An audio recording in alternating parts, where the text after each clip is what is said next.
ने हमारे काम को आसान करना शुरू किया, तो हमने उन मशीन्स को इन्वॉल्व किया और इंडस्ट्रीज को डेवलप किया।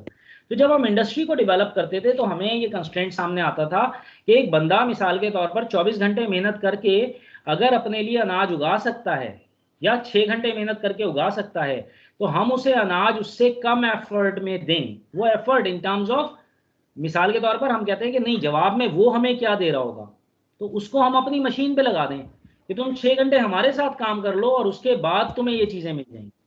बात समझ में आ रही है? तो हम क्या करते हैं, अपने रिसोर्सेज कंस्ट्रेंट्स को देखते हुए इन चीजों को डिसाइड कर रहे होते हैं। एसेंशियल दैट, अब इसके बाद नेक्स्ट पॉइंट पे आ गए हैं हम। An engineering proposal is evaluated in terms of economics. Economics का मतलब कॉस्ट की बात की जाए, तो कॉस्ट की टाइप्स जब आएंगी तो आपको पता लगेगा कि हमारे लिए ये सीखना क्यों जरूरी है। अदरवाइज मैं अक्सर कह रहा होता हूँ कि इंजीनियरिंग कंप्लीटली एक चीज है जिसको हम कहते हैं कॉमन सेंस। उससे आप समझ सकते हैं, इंजीनियरिंग को अंडरस्टैंड कर सकते हैं और अप्लाई कर सकते हैं। उसके लिए इंजीनियरिंग पास करना जरूरी नहीं है, सही है, लेकिन कुछ बेसिक चीजें जरूर पता होनी चाहिए, उसके बगैर नहीं चल सकते आप, ठीक है। वो बेसिक चीजें इकोनॉमिकली क्या हैं वो हम यहाँ डिस्कस करेंगे। जरूरी नहीं है कि आप अपने प्रोजेक्ट में उनमें से हर चीज को कंसिडर कर रहे हो, लेकिन जितनी ज्यादा चीजें आपकी कंसिडरेशन में होंगी, आपकी फिजिबिलिटी प्रोजेक्ट की उतनी बेहतर होती जाएगी। जितनी ज्यादा टर्म्स आपको पहले से पता होंगी, उतना अच्छा डिसीजन मेक कर सकेंगे आप। इसके बाद आ गया अब essential prerequisite of successful engineering application is economic feasibility. तो हम कहते हैं सबसे अहम चीज क्या है? अहम चीज ये है कि मैं आपके पास एक प्रपोजल लेकर आता हूं कि जी मैं एक यूनिवर्सिटी बनाना चाहता हूं, सही है। तो आप कहेंगे क्या फायदा होगा मुझे बीइंग अ इन्वेस्टर, सही है। या मैं कहता हूं मैं एक फैक्ट्री सेटअप लगाना चाहता हूं, तो आपका फिर वही सवाल होगा कि ठीक है मैं आपको पैसा दे सकता हूं, लेकिन उसका बेनिफिट क्या होगा?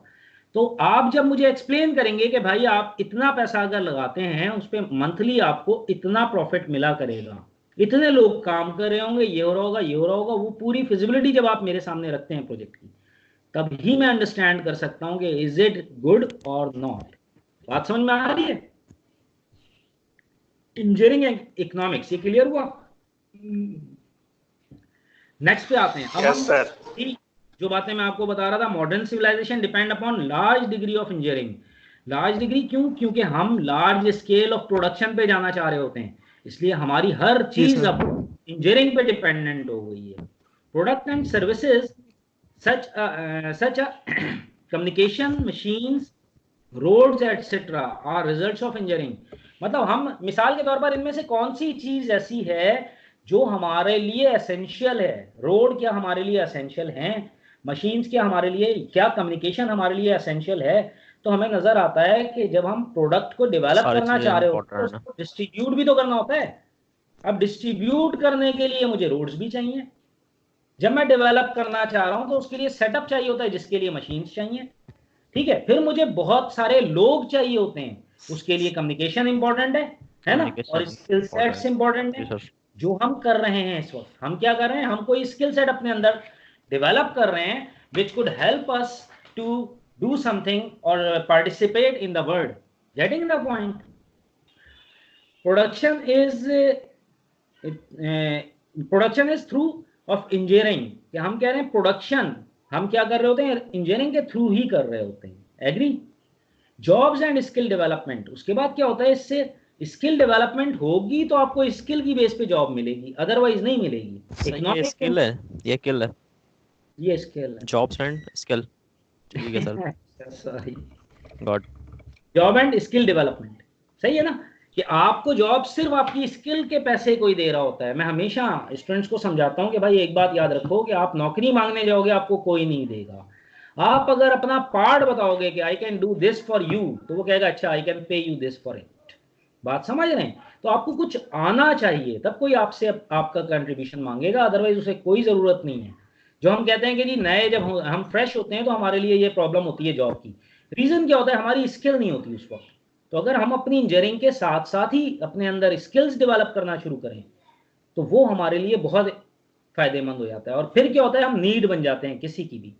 उसके बाद क्या है, इकोनॉमिक इंप्रूवमेंट्स। अब क्या होगा, ऑब्वियसली जब आप एक अच्छे प्रोजेक्ट पे काम कर रहे होंगे और पैसा आ रहा होगा, तो 10 मिसाल के तौर पे 50 लोगों को आपकी वजह से रोजी लगी हुई है, सही है ना। आप कोई प्रोडक्ट बना रहे हैं जिससे लोग फायदा उठा रहे हैं, ठीक है, आपके अपने पास पैसा आ रहा है और आप उसको कहीं और सर्कुलेट कर रहे होंगे, तो इसका मतलब इकोनॉमिक इंप्रूवमेंट तो हो गई ना, एक इकोनॉमिक एक्टिविटी डेवलप होने से। फिर बिजनेस एंड इकोनॉमिक ग्रोथ, अगला क्या हो रहा है कि ऑब्वियसली बिजनेस भी डेवलप हुआ, आपकी प्रोडक्ट को बेच कोई और रहा है, सही है ना, डिस्ट्रीब्यूट कोई और कर रहा है, डिस्ट्रीब्यूट करने में गाड़ियां यूज हो रही प्रोडक्शन हैं, कहीं और से फलां वो किसी और की यूज हो रही हैं, बात समझ रहे हैं। तो एक पूरा जी सर। सोशल सर्किल इन्वॉल्व हो जाता है आपके साथ इन सब एफर्ट्स में। वो जो सर्किल सोशल एफर्ट्स कर सर्कल। रहा है वो दरअसल रिजल्ट देंगी। एग्री? जी सर। अच्छा जी, इसके बाद engineering economics, collection of mathematical analytical techniques that simplify economic comparisons। अब हम क्या कर रहे हैं, हम बात कर रहे थे जब इंजीनियरिंग इकोनॉमिक्स की हमने बात शुरू की, तो हमने बात शुरू की किसी प्रोजेक्ट की फिजिबिलिटी की, किसी प्रोजेक्ट के सेटअप की। और जब हम बात करते हैं प्रोजेक्ट की फिजिबिलिटी की, सही है, तो इसका मतलब ये है कि हमें उसकी मैथमेटिक्स आती हो, ठीक है, नंबर एक। नंबर दो, हम उसे एनालाइज कर सकें। एनालाइज करना डिसीजन मेकिंग वाला काम है, ठीक है ना। सिंप्लीफाई इकोनॉमिक कंपैरिजंस, कि हम मुख्तलिफ कंपैरिजंस कर सकें अपने पास अवेलेबल डिफरेंट ऑप्शंस में। एग्री? बात समझ में आ रही है? Engineering economy formulation, estimation and evaluation of the economic outcomes of various available alternatives to accomplish the defined process purpose। कि हम कह रहे हैं इस पर्पस के लिए मुझे कोई भी काम करना है, माइक बंद करें, किसी का माइक खुला हुआ है, मुझे कोई भी काम सर करना है पूरी तो मुझे उसके, आवाज आ रही है बैकग्राउंड में, आपकी आवाज समझ में नहीं आ रही। अब मेरा ख्याल है बंद हो गया, माइक खुला हुआ था किसी का, अब आ रही होगी, सही आ रही है आवाज? कंटिन्यू करूं? यस सर, आ रही है, ऑफ कर दिया माइक। अच्छा जी, जी सर, कंटिन्यू करें।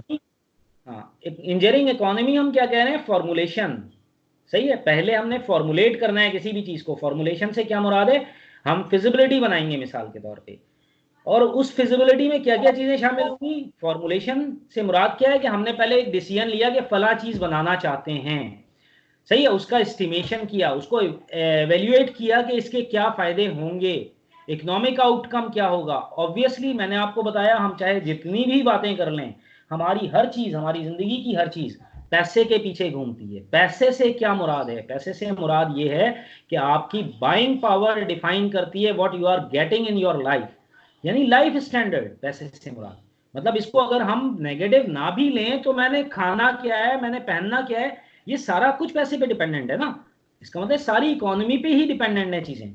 तो economic outcome out of various available alternatives. अब मैं मिसाल के तौर पर अगर 10 मुख्तलिफ काम कर सकता हूं, नहीं, पहले मुझे सर्च करना पड़ेगा कि मैं कौन से मुख्तलिफ काम कर सकता हूं जिनको मैं मैनेज भी कर सकूं, ठीक है, क्योंकि सारा काम मैं अपने हाथ से नहीं कर रहा हूं, तो इसका मतलब मुझे 10 लोग अपने साथ इन्वॉल्व करने होंगे, मुझे उन्हें भी देखना पड़ेगा, और उसके बाद मैं डिसीजन ले सकता हूं कि मैं ये वाले काम कर सकता हूं। ये 4 काम हैं जो मेरे बस में है।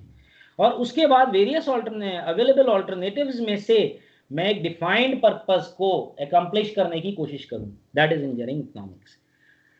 सही है, डिसिप्लिन दैट सर अजान हो रही इन्वॉल्व्स, है, अजान का टाइम। जहां तक सेफ सर चल रहे थोड़ी हैं, देर इसके के बाद लिए कॉल 5 मिनट ब्रेक पे का डाल दें, गैप देके नमाज दोबारा के बाद। जी। कंटिन्यू। हेलो।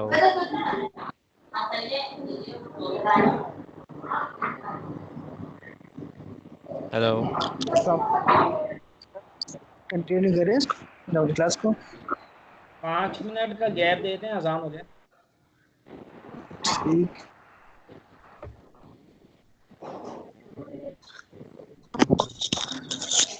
नमाज के बाद कंटिन्यू कर लेते हैं। नमाज के बाद करना चाह रहे हैं तो मुझे बता दें।